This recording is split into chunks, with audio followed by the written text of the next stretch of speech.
মাত্র 5-6 জন?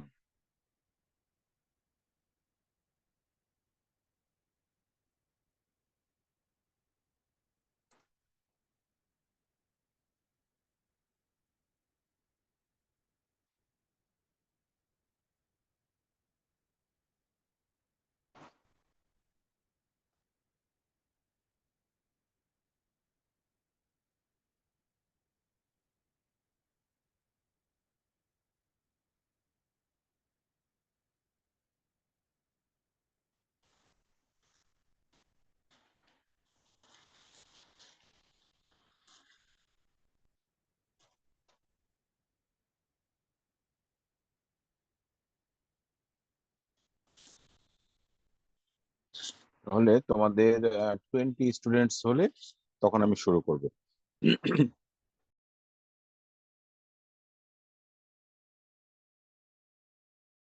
আসলে যে রিভাইজ ক্লাস আমরা রিভাইজ দিব about isomerism as well as stereochemistry related topics that you already learned in our previous lectures.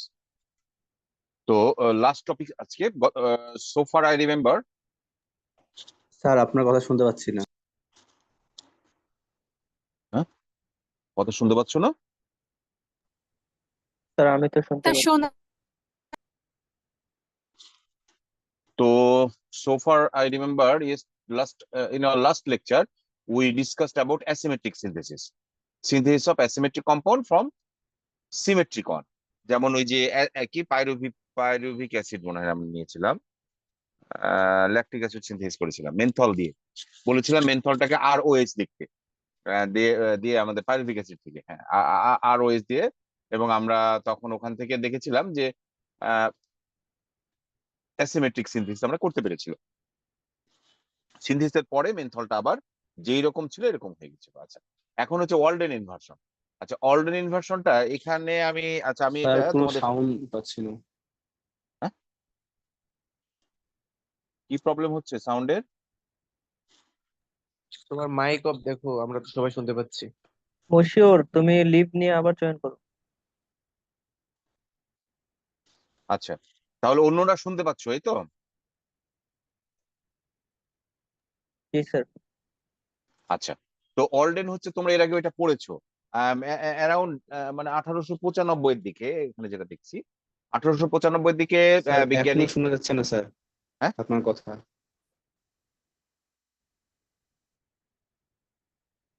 এই ওকে একটু কেউ মেসেজ দাও, দিয়ে আচ্ছা স্যার, রিজয়েন দেখি। করতে বলো।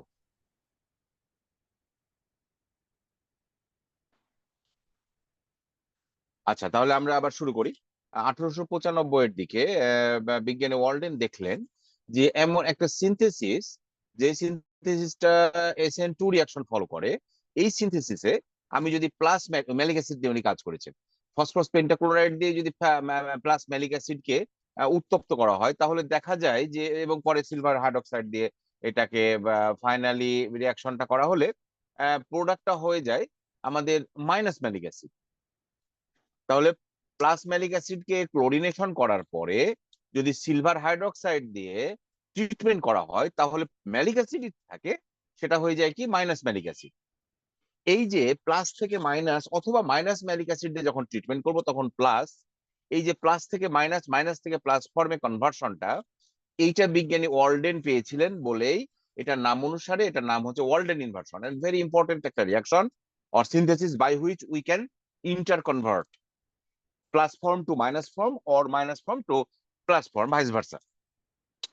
তো এই রিয়াকশনের ফলে আমাদের এই রিয়াকশনের ফলে তাহলে আমাদের কনফিগারেশনটা ইনভার্ট হয়ে যাচ্ছে, তাই না? ইনভার্সন হয়ে যাচ্ছে।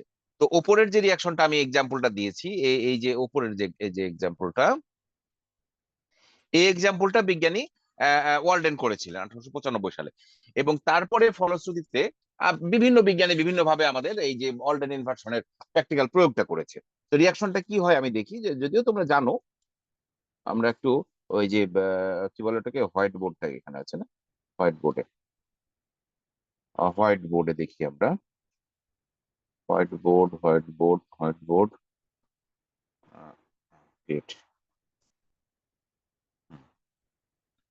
আচ্ছা, তাহলে আমরা বললাম অলডেন ইনভার্সন এমন একটা পদ্ধতি, যে এমন একটা ইনভার্সন প্রসেস যেখানে আমাদের অ্যাসিমেট্রিক কম্পাউন্ড আমরা সিনথেসিস করব, কিন্তু সিনথেসাইজড ওয়ানটা কি হবে? সিনথেসাইজ ওয়ানটা হবে হচ্ছে অরিজিনাল যে রিয়াক্টেন্ট, এই রিয়াক্টেন্টের অপোজিট ফর্মে থাকবে হচ্ছে আমাদের ফাইনাল প্রোডাক্টটা। অর্থাৎ প্লাস থাকলে মাইনাস হবে, মাইনাস থাকলে প্লাস হবে, এন্ড দ্যাটস কল্ড ইনভার্সন। তো এখানে আসলে যেটা হয়, এখানে এখানে আসলে যেটা হয়, উনি ফসফরাস পেন্টাক্লোরাইড অথবা প্রথমে আর কি পেন্টাক্লোরাইড হ্যালাইড দিয়ে করে হ্যালোজেন মানে হ্যালোজিনেশন করেছিলেন। হ্যালোজিনেশনের পরে তারপরে হাইড্রক্সাইড দিয়ে ট্রিটমেন্ট করেছিলেন। আসলে হ্যালোজিনেশন করলে যে প্রোডাক্টটা হয়, ওনারা যেটা দেখাচ্ছেন, এইচ হচ্ছে এখানে ফ্রন্টে আছে, মিথাইল হচ্ছে ব্যাকে আছে, আর হচ্ছে bromine, CH2 CH3, methane ethane, propyl bromide. এটা হচ্ছে প্রোপাইল ব্রোমাইড বা টু ব্রোমো ওয়ান, না, methyl, ethyl, propyl, butyl, butyl bromide, অথবা one two, two bromo methane ethane propane butane, two bromo butane. এটা এস ফর্মে আছে, টু ব্রোমো বিউটেন এস ফর্মে আছে। এরা বলছে যে অল্ডন ইনভার্সনে যেটা হয়, ওএইচ গ্রুপটা ব্যাক সাইড দিয়ে অ্যাটাক করে। কেন ব্যাক সাইড দিয়ে অ্যাটাক করে? কারণ এই সাইডটা হচ্ছে ব্লক থাকে। তাহলে সামনের সাইডটা ব্লক থাকার জন্য ব্যাক সাইড দিয়ে অ্যাটাক করছে। ব্যাক সাইড দিয়ে অ্যাটাক করলে আমাদের কি হচ্ছে? O H dot dot dot dot dot dot দিয়ে কার্বন দিলাম, এবং ব্যাক সাইড দিয়ে অ্যাটাক করার ফলে ব্রোমিনটা আনস্টেবল হয়ে যায়। হাইড্রোজেনটা ফ্রন্টে আছে, মিথাইল গ্রুপটা ব্যাকে আছে, আর তার সাথে CH2OH, CH3। এই যে একটা ইন্টারমিডিয়েট প্রোডাক্ট তৈরি হয়, এই ইন্টারমিডিয়েট প্রোডাক্টটা পরবর্তীতে তোমার ব্রোমিনকে হটে যেতে সহযোগিতা করে। কারণ এখানে দেখো কার্বন এখানে প্লাস হয়ে গেছে, তাই না? কার্বনই তো আনস্টেবল হয়ে যাবে আর কি। আচ্ছা, তাহলে এখান থেকে আমাদের ফাইনাল প্রোডাক্টটা কি দাঁড়ালো? ফাইনাল প্রোডাক্টটা দাঁড়ালো হচ্ছে OH, C, হাইড্রোজেনটা ছিল ফ্রন্টে, CH2 CH3, আর তার সাথে ব্রোমিনটা বেরিয়ে গেল, ব্রোমিনটা বেরিয়ে গেল। এই হচ্ছে আমাদের অলডেন ইনভার্সন। তাহলে অলডেন ইনভার্সনে কি হচ্ছে? আমাদের ব্যাক সাইড, মনে রাখবো এটা SN2 রিঅ্যাকশন, কিন্তু এই যে depends on both consumption of both reactant and তোমার starting material, both starting material, SN2 reaction. তো এখানে কি হচ্ছে? এটা ব্যাক সাইড থেকে অ্যাটাক করার ফলে ব্রোমিন মানে কার্বোক্যাটায়ন তৈরি হচ্ছে। কার্বোক্যাটায়নটা যেহেতু আনস্টেবল হচ্ছে, আনস্টেবল হওয়ার জন্য কি হচ্ছে? ব্রোমিনটা চলে যাচ্ছে। ব্রোমিনটা চলে গেলে আমাদের যে প্রোডাক্টটা হচ্ছে, এই প্রোডাক্টটা কিন্তু ওই প্রোডাক্টের মতন না। এই দেখো, এই প্রোডাক্টে ছিল মানে গ্রুপটা ছিল ডান দিকে, এই প্রোডাক্টের গ্রুপটা বাম দিকে। যেখানে এটা এটা এটা হয়ে যাবে আর, এটার নাম হচ্ছে আর, ওটার নাম দিয়েছিলাম আর S2 মিথেন প্রোপেন বিউটানো, বিউটেন, S2 ব্রোমোবিউটেন, মানে S2 ব্রোমোবিউটেন। এটা হচ্ছে R2 ব্রোমোবিউটেন। এই জিনিসটা হচ্ছে আমাদের অলডেন ইনভার্সন। তাহলে অলডেন ইনভার্সনের মাধ্যমে আমাদের শেষ, এটা ক্লোজ করি। আচ্ছা, এখন আমরা আমাদের আমাদের লেকচারে যাই, আর কি আছে দেখি। আমরা এখন শেয়ার করি আমাদের স্লাইডটা। আচ্ছা, এই হচ্ছে অলডেন ইনভার্সন। তাহলে অলডেন ইনভার্সনটা প্রথমে উনি করেছিলেন ম্যালিক অ্যাসিড দিয়ে। ম্যালিক অ্যাসিডটা প্লাস ফর্ম। আচ্ছা, তারপরে হচ্ছে আমরা এটা করলাম কি, ব্রোমোবিউটেন দিয়ে একটা এক্সপ্লেন দিলাম। এটা দরকার নাই, দরকার নাই, একটা দিবা, ব্রোমোবিউটেন দিয়ে দিবা, ভালো, এই তো। আচ্ছা, এরপরে দু একটা ডিফারেন্স পড়বা, difference between geometrical isomerism and structural isomerism. তাহলে স্ট্রাকচারাল আইসোমারিজম মানে কি? ওই যে position isomerism, functional isomerism, metamerism, তারপরে মানে আমাদের যে চারটা পাঁচটা ভাগ আছে, ওই যে স্ট্রাকচারাল আইসোমারিজমের এইটা। আচ্ছা, এটা আসলে স্ট্রাকচার, তাই না? মানে কম্পাউন্ড আলাদা, স্ট্রাকচার আইসোমার কিন্তু কম্পাউন্ড আলাদা। যেমন ধরো আইসোপ্রোপাইল বেনজিন আর এন প্রোপাইল বেনজিন, দুটো কিন্তু এক জিনিস না। আবার ফাংশনাল আইসোমারে হচ্ছে কি তোমার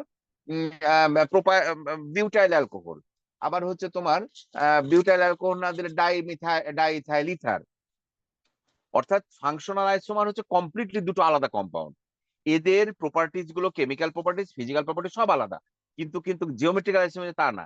জিওমেট্রিক্যাল আইসোমারিজমটা হচ্ছে কি, ডবল বন্ডের সাপেক্ষে, যেটা ওখানে কিন্তু ডবল বন্ড না, তাই না? ওখানে সিঙ্গেল বন্ডই হতে হবে, এবং প্রপার্টি মোটামুটি সবই আলাদা আলাদা কম্পাউন্ড। এখানে কম্পাউন্ড গুলোর কিছু কিছু ক্যারেক্টার সিমিলার হতে পারে, ঠিক আছে, কিছু কিছু সিমিলার হতে পারে, এবং এইটা ডবল বন্ডের সাপেক্ষে নির্ণয় করে জিওমেট্রিক্যাল আইসোমারিজম। আর স্ট্রাকচারাল আইসোমারিজম তো ওখানে সম্পূর্ণরূপে সিঙ্গেল এর সাথে। Isomer molecule, there two geometrical isomer trans, আর এখানে তা না। Geometrical isomer basically shown by molecule with carbon carbon double bond. Example 4 number একটা এক্সাম্পল দিয়ে দিবা, যেমন হচ্ছে সিজ, তুমি দিয়ে দিলা ধরো ওই যে ইথিলিন না প্রোপিলিন, সিজ প্রোপিলিন আর ট্রান্স প্রোপিলিন। আর তুমি স্ট্রাকচারাল আইসোমার যে কোনো একটা দিয়ে দিলে, যে এটা তোমার হচ্ছে অ্যালকোহল আর অ্যালডিহাইড বা কেটোন বা ইথার, এগুলো দিয়ে এটা। তাহলে জিওমেট্রিক্যাল আইসোমার স্ট্রাকচার মধ্যে পড়বে। তারপরে difference between cis isomer and trans isomer, এটা পড়বে। সিজ আইসোমারের একটা প্রত্যেকটা যখনই ডিফারেন্স বলবে, তোমাকে অবশ্যই একটা কিন্তু এক্সাম্পল তুমি মেনশন করবে। তাহলে সিজ ফর্ম বললে সিজ ফর্ম একটা এক্সাম্পল মেনশন করবে, ট্রান্সফর্ম বললে, সরি,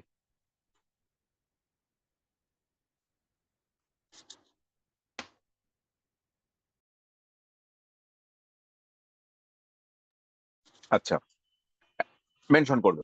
তাহলে যেমন তোমাকে যদি বলা হয় সিজ আর ট্রান্স এর মধ্যে পার্থক্য দাও, তাহলে তুমি অবশ্যই একটা বলবে যে সিজ ফর্মে হচ্ছে ডবল বন্ডের একদিকে থাকে, ডবল বন্ডের দুই দিকে থাকে। 2 নাম্বার হচ্ছে স্টেবিলিটি, সিজ ফর্মের স্টেবিলিটি তুমি জানো ট্রান্সের চেয়ে কম। তারপরে হচ্ছে সলিবিলিটি, ট্রান্সফর্মের সলিবিলিটি বেশি, কিন্তু সিজ ফর্মে রিজিড রিজিড স্ট্রাকচার, কিন্তু বয়লিং পয়েন্ট বেশি। এটা তোমরা পড়েছো এগুলো, এই জিনিসগুলো। আচ্ছা, সিজ আর ট্রান্স। আবার ডিফারেন্স বিটুইন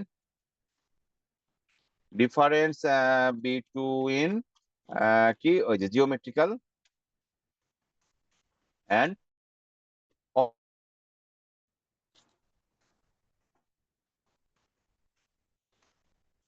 আইসোমারিজম অথবা আইসোমার্স। তাহলে অফ জিওমেট্রিক্যাল অপটিক্যাল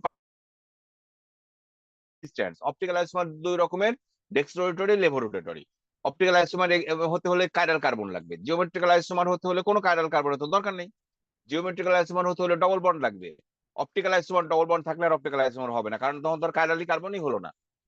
তারপরে জিওমেট্রিক্যাল আইসোমারের একটা এক্সাম্পল, অপটিক্যাল আইসোমারের একটা এক্সাম্পল, এইভাবে চারটা করবে, এইভাবে ডিফারেন্স গুলো করবে। আমার কথা কি বুঝতে পারছো তোমরা?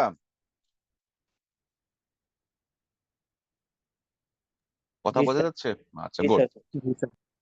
কিন্তু তোমাদের সংখ্যা খুব কম তো, অনলি 22 23, যাই হোক।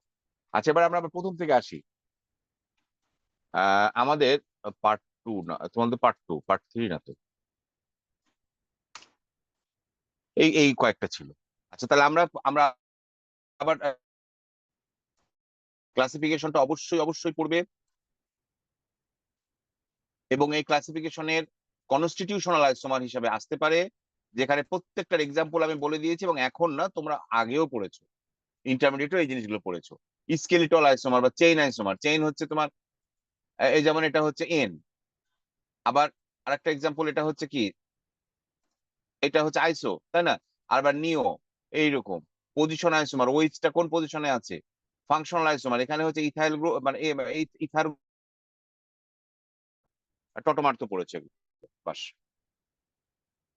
স্টেরিও আইসোমার কি, সিস্টেন্স আইসোমার বা জিওমেট্রিক্যাল আইসোমার আমার কি, আইসোমারিজমটা কি বা আইসোমার কি। আইসোমার হচ্ছে কম্পাউন্ড, আইসোমারিজম হচ্ছে একটা পদ্ধতি বা প্রসেস। আচ্ছা, অপটিক্যাল আইসোমার কি, অপটিক্যাল আইসোমারের স্পেসিফিক রোটেশন কাকে বলে। স্পেসিফিক রোটেশন কিসের উপর নির্ভর করে, স্পেসিফিক রোটেশন ডিপেন্ডস অন কিসের কিসের উপর নির্ভর করে, এই তো। স্যার এখানে একটা স্পেসিফিক রোটেশন, কনফিউশন ছিল হ্যাঁ, স্যার। কি, বলো বলো।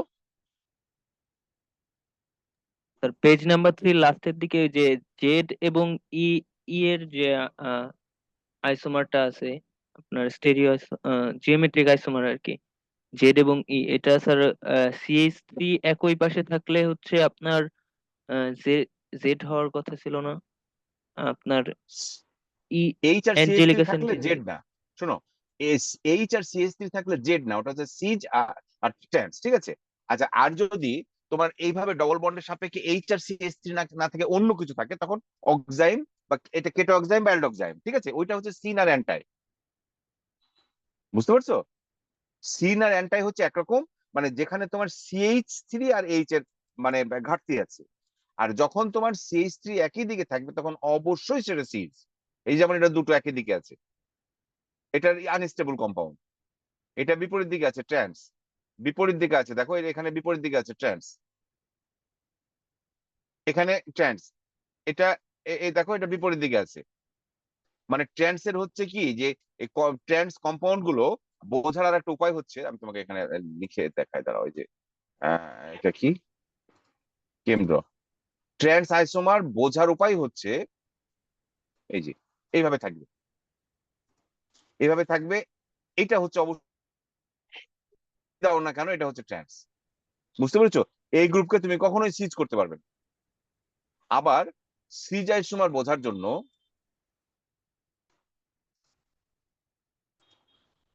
তুমি নিজে কম্পাউন্ড দেখতে পাবে, যে তখন তুমি নিজেই বলবে যে ও আচ্ছা আচ্ছা এটা তাহলে সিজ।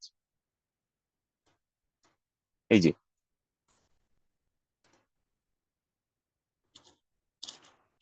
এই কম্পাউন্ডটা, এই কম্পাউন্ডটা এইটা, আর এটা হচ্ছে সিজ। কেন? কারণ এখানে কোনোভাবেই তুমি এই যে এই গ্রুপ দুটোকে আলাদা দিকে দিতে পারবে না, একই দিকে দিতে হবে।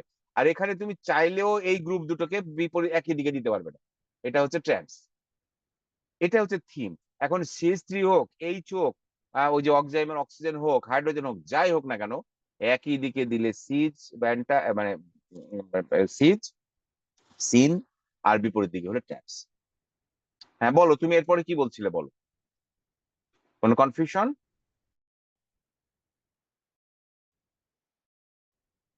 তোমার 3 নম্বর পেজে এসেছি, আর কোনো স্যার কনফিউশন আছে তিন তোমার? নাম্বার স্যার 3 নম্বর পেজের উপরের দিকেরটাই স্যার কনফিউশন ছিল, যা একেবারে উপরের এটা বল, দিকে। এই যে উপরের দিকে বলো। স্যার এই যে ব্লু কালারের যে করাটা আছে, এটা অ্যাঞ্জেলিক হ্যাঁ, অ্যাসিড, ঠিক এই দুইটা স্যার, জেড এবং ই এর। এটা CH3। আচ্ছা এই বাদ দাও, এটা দরকার নাই তোমার, এইটা এগুলো জটিল দরকার নাই তোমার। যদি মনে হয় এটা কনফিউশন, এটা বাদ দাও, কেন আমার দরকার নাই এগুলো। তুমি সিম্পল হিসাব করবে, ঠিক আছে? যেমন এটা দেখো, এই যে ই আর জেড, হ্যাঁ, এখানে জি স্যার। এই যে একই দিকে আছে, বিপরীত দিকে আছে, তাই না? এটা ওখানে হয়তো ভুল আছে, ওইটা ওটা দরকার নেই আমাদের। আচ্ছা স্যার, এই ঠিক যে আছে। এখানে এখানে ভুল দেখো আছে তুমি, স্যার ওইটা। এখানে এখানে তোমার কোনো কনফিউশন থাকার কথা না, তাই না? না স্যার, এখানে কোনো এগুলো কনফিউশন নেই, বুঝতে পারছো এখানে বুঝতে এইরকম। পারছি। এবং অন্যান্য গুলো তো দেখো, এই যে সিজ, আমরা আমরা এই যে একই গ্রুপ যখন একই দিকে থাকবে, এটা হচ্ছে সিজ। আচ্ছা যাই হোক, তারপর হচ্ছে স্টেবিলিটি, স্টেবিলিটি আমরা পড়বো। এবং এখান থেকে আমরা এরপর হচ্ছে কি কনফিগারেশন আমরা অনেক সময় নির্ণয় করতে পারি ফিজিক্যাল প্রপার্টি দেখে। ফিজিক্যাল প্রপার্টি দেখে ওই যে যদি তোমার ডাইপোল মোমেন্টটা বেশি হয়ে যায় তাহলে কি হবে, সিজ হবে। ডাইপোল মোমেন্ট না থাকলে হবে ট্রান্স, এটা আমরা বলেছিলাম। মেল্টিং পয়েন্টেরও বিষয় আছে, একবার রিজিড থাকে ট্রান্স বলে মেল্টিং পয়েন্ট কিন্তু সবসময় বেশি থাকে। এখানে কোথায় লেখা আছে দেখবে ওগুলো। কেমিক্যালে যে ম্যালিক অ্যাসিড থাকলে বিক্রিয়া হচ্ছে, ফিউমারিক অ্যাসিড থাকলে কিন্তু বিক্রিয়াটা হবে না এখানে, তাই না? ফিউমারিক অ্যাসিড থাকলে বিক্রিয়াটা হবে, এই যেখানে নো অ্যানহাইড্রাইড ফর্ম। কেন? কারণ এখানে ওই যে বিক্রিয়ার জন্য যেটা হচ্ছে নিয়ম হচ্ছে এই যেটা, যেমন দেখো CH3 একই দিকে আছে সিজ, বিপরীত দিকে থাকলে ট্রান্স। ইন্টার কনভার্সন, সিজ কে ট্রান্স, ট্রান্স কে সিজ আমরা করতে পারি। কিভাবে করতে পারি? যদি হিট দিই, অথবা ইউভি লাইট দিই, অথবা আমাদের একটা এনার্জি দিই বাইরে থেকে, সোজা কথা, অথবা কোনো ক্যাটালিস্ট দিই, তাহলে করতে পারি। এই ছোট্ট কথাগুলো এখানে লেখা আছে। আচ্ছা অক্সাইমের ক্ষেত্রে, এই যে অক্সাইমের ক্ষেত্রে অক্সাইম দুই রকমের, একটা হচ্ছে অ্যালডক্সাইম আর একটা হচ্ছে কেটক্সাইম। এন্ড এখানে আমরা মানে এখানে সিজ আর ট্রান্স বলি না, সিন বলি, এটা হচ্ছে সিজের মতন, আর অ্যান্টাই বলি ট্রান্সের মতন, এই তো। আচ্ছা এখন এটা আমি বলেছিলাম যে এইটা আমাদের কিভাবে আমরা নির্ণয় করব, এটা আমরা বলেছিলাম। কনফিগারেশন অফ অক্সাইম, এইটা হচ্ছে আমরা রিয়াকশন করার ফলে আমরা বলতে পারবো যে যদি যদি এখানে বেঞ্জোনাইট্রাল থাকে তাহলে অ্যান্টাই, আবার যদি আমাদের না থাকে তাহলে হচ্ছে সিন। এটা আমরা বলেছিলাম। রিয়াকশন গুলো এখানে ছিল শুধু, মানে রিয়াকশন দেখে, রিয়াকশন দিয়ে আমরা বোঝানো যে এটা সিন না অ্যান্টাই। কেটক্সাইম ক্ষেত্রে একই জিনিস, থায়োনিল ক্লোরাইড দিয়ে, থায়োনিল ক্লোরাইড দিয়ে রিয়াকশন করে আমরা বলেছিলাম যে যদি অ্যাসিটালডিহাইড হয়, অ্যাসিটালডিহাইড হয় তাহলে হচ্ছে সিন, আর আর না হলে হচ্ছে আমাদের এন মিথাইল বেঞ্জামাইড হলে হবে অ্যান্টাই। এই একই জিনিস আমরা দুই রকমের রিয়াকশন আমরা এখানে এক্সপ্লেন করে দিয়েছিলাম। এটা এটা অফলাইন ক্লাসেই আমার মনে হয় আমি এগুলো বলেছিলাম, অনলাইন ক্লাসে না অফলাইন ক্লাসে বলেছিলাম স্যার এগুলো। অনলাইন। আচ্ছা, আমরা রিয়াকশন দিয়ে দেখিয়ে বুঝিয়েছিলাম এটা, ঠিক আছে। আচ্ছা, অপটিক্যাল আইসোমারের মধ্যে স্টিরিও আইসোমার, স্টিরিও কেমিস্ট্রি যাদেরকে নিয়ে আলোচনা করা হয় সেটা স্টিরিও আইসোমার। সোজা কথা, স্পেসের সাপেক্ষে, যেমন ঘড়ির কাঁটার দিকে ঘুরলে বলি আমরা আর, আর ঘড়ির এই কি এস, আর এস আইসোমার। আচ্ছা, স্টিরিওকেমিস্ট্রি যেটা আলোচনা করা, অপটিক্যাল অ্যাক্টিভিটি জানো, ডেক্সট্রোরেটরি বাম দিকে ঘুরলে, লেবরেটরি ডান দিকে ঘুরলে, কাইরাল কার্বন হচ্ছে যার চারটা কার্বন আলাদা, কাইরাল কার্বন না, এনানসিওমার হচ্ছে কি এটা, মেরোনিমেজ, তাই না? এনানসিওমার হচ্ছে স্টেরিওআইসোমার, নন সুপার ইম্পোজিবল। ডায়াস্টেরিওমার হচ্ছে মেরানিমাস না। এগুলো আমি জাস্ট এমনি দিয়েছিলাম চিত্রটি তো তোমাদের দেখার জন্য, যে যে কোনটা কাইরাল কোনটা কাইরাল দেখার জন্য। এনানসিওমার, ডায়াস্টেরিওমার এগুলো পড়বে, এগুলোর এক্সাম্পল সহ পড়বে। রেসিমিক মিক্সচার, ইকুইমোলার মিক্সচার, এটা আমাদের মানে প্র্যাকটিক্যালও আমরা, এটা আমরা রিয়াকশনও দেখেছি যে কিভাবে আমরা রেসিমিক মিক্সচার তৈরি করবো। মেসো কম্পাউন্ড কি, এগুলো এমনি তোমাদের জানার জন্য, এগুলো আসে না এখান থেকে, এগুলো জাস্ট দেখার জন্য, এগুলো আমাদের প্র্যাকটিক্যালি আমাদের এগুলো গুরুত্ব দেখবে জাস্ট তোমাদের জানার জন্য, এনানসিওমার ডায়াস্টেরিওমার কোনটা কি জিনিস সেটা দেখার জন্য। এরপর বলেছিলাম ফিশার একটা প্রজেকশন দিয়েছিল, প্রজেকশন মানে আসলে ছায়া। এইটা আজকে এখন না আমরা ওই অনেক আধুনিক টেকনোলজি হয়েছে, এমআরআই হয়েছে, এনএমআর হয়েছে, আমরা বুঝতে পারি যে কম্পাউন্ডের স্ট্রাকচার কি, কম্পাউন্ডটা কি কেমন।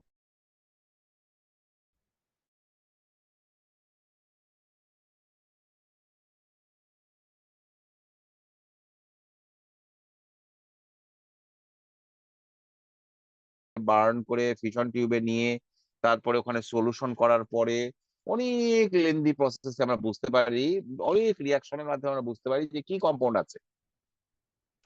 ইনঅর্গানিকও তোমরা করেছো, এই পদ্ধতিতে বিজ্ঞানীরা করতো বেসিক্যালি, কারণ আর কোনো কিছু ছিল না অপশন। তো তখন এই যে 2D বা 3D বলো, এটা বোঝানোর উপায় ফিশার তখন দেখলো যে কিভাবে বোঝাবো আমরা, প্রজেকশনের মাধ্যমে যখন বুঝাবো, সামনে দিয়ে আমরা দেখবো, দেখতে যে আমরা কিভাবে বুঝাবো, এটাই ফিশার বলেছিলেন। এটা হচ্ছে ফিশার প্রজেকশন। হুম। আচ্ছা, তারপরে আচ্ছা তোমাদের আমি পরীক্ষা নিই নাই, তোমরা সেকেন্ড ইয়ার। জি স্যার, ইনকোর্স নিয়েছেন, ফার্স্ট ও ইনকোর্স। আচ্ছা, তাহলে আমি খাতাটা দেখি না এখনো, দেখে ভার্সিটি খোলার সময় আমাকে মনে করে দিবা আগের দিন, আমি খোলার সময় রেডি থাকবে আমার, হ্যাঁ, আমি তোমাদেরকে দেখাই দিব। আমার 2 দিনের মধ্যে আমি সব শেষ করে দেবো, second year third year first year সব দিয়ে দেখি। আমাদের ফাইনাল পরীক্ষা কত তারিখ থেকে?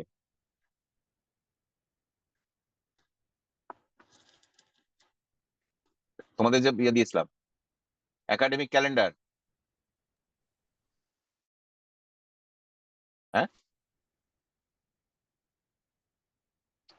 কবে? স্যার জুলাই, আগস্টের শেষের দিকে হবে স্যার, জুলাই জুলাইয়ের 20 শেষের তারিখে দিকে ছিল মেনে দেওয়া স্যার। ছিল, ওটা তো শেষ হবে না স্যার। ক্লাসে এখনো স্যার 40% বাকি, প্রায় 30 to 40%। শিক্ষকদেরকে নক দাও, নক করে বলো যে স্যার আমাদেরকে, কারণ এগুলো হচ্ছে মুখস্থ, যেগুলো যেমন ফার্মাকোলজি আছে না, এগুলো মুখস্থর জিনিস, বুঝে মুখস্থর জিনিস, অনলাইনে নিয়ে নেবে স্যার, আমি তো বলা আছে সবাইকে, তোমার যার যেটা, এটা শেষ করে তুমি বাড়িতে পড়তে পারবে স্যার তাড়াতাড়ি মামুন শেষ। স্যারের টেকনোলজির বিষয়টা। হ্যাঁ, ওইটা পরে, ওটা আমি তার সাথে পরে কথা বলবো, যেহেতু সে আমাকে কোনো ইনফর্ম করে নাই। হ্যাঁ, কাজে নিয়ম অনুযায়ী তাকেই নিতে হবে, বুঝতে পেরেছো? আর যদি কোনো না নেয় শিক্ষক, তাহলে তো সেটা তার বিষয়, এখন আমি ওকে ধরবো পরে। প্রত্যেককে শিক্ষককে অ্যাসাইন করা আছে, ঠিক আছে, তাকেই সেটা কোর্স নিতে হবে, এটাই নিয়ম। এখন কেউ যদি বলে থাকে তাহলে সেটা ভুল বলেছে, এখন ভুল বললে তার দায়িত্ব তার, ওটা আমি পরে বলবো। স্যার না শিখতে তারপরে পারলে তো শেষে আমাদের লস। হ্যাঁ, না না আমরা কি লস। করতে পারি স্যার? আচ্ছা, এটা নিয়ে তোমাদের অত ব্যতিব্যস্ত হওয়ার দরকার নেই, তোমরা আমাকে বলেছো, আমি শুনেছি, হ্যাঁ। এখন স্যারের জি স্যার। 80% টপিক্সই বাকি স্যার, প্রায় 70 থেকে 80% টপিক্সই ঠিক বাকি। আছে, সে তখন আমাদের না হলে সেভাবে আমরা সেভাবে পরীক্ষা নেবে, তাই না? বা ওই কোর্সটা যারা কন্ডাক্ট করছে তারাও জানে বিষয়টা, তারাও তোমাদের সাথে ডিসকাস করবে, যেহেতু তাদের কোর্স চলছে। হ্যাঁ, স্যার ওই জিনিসটা না শিখতে পারলে তো স্যার আমাদেরই ক্ষতি। হ্যাঁ, তোমাদের ক্ষতি, এটা তোমাদের যেমন হেডেক আছে, আমাদেরও হেডেক আছে। এখন কোন শিক্ষকের যদি হেডেক না থাকে তাহলে এটা তো আমাদের জন্য লজ্জাজনক, তাই না? এটা সমস্ত প্রত্যেকটা কিছু আমরা ওইটা সবাইকে সবার দায়িত্ব ভাগ করে দিয়েছে। এখন কেউ যদি দায়িত্ব পালন না করে তাহলে এটা তো এই অসত্যতাটা তো তোমাকে তাকে তার